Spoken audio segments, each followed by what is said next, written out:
Magluluto ako ngayon ng chicken feet. Inisan ko muna, kuhanan ko ng suko. Tsaka piyaki nito. Para ganito mangyari. Yan ang inisan ko. Ano siya? Ang pitaso ng ito makara. Sunat ng mga kalamit. Kaya magluto na ta.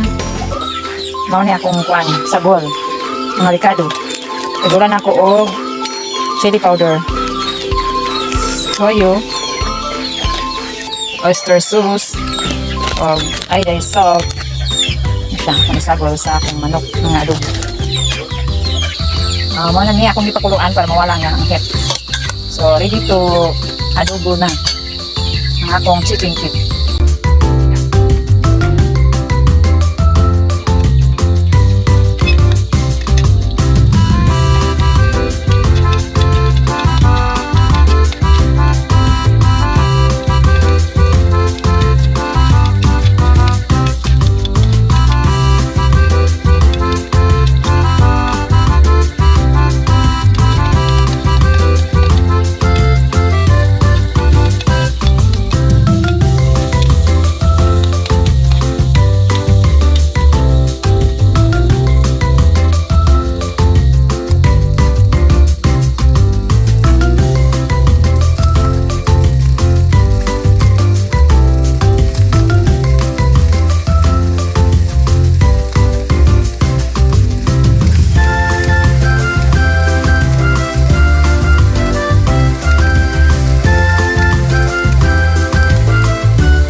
A few moments later.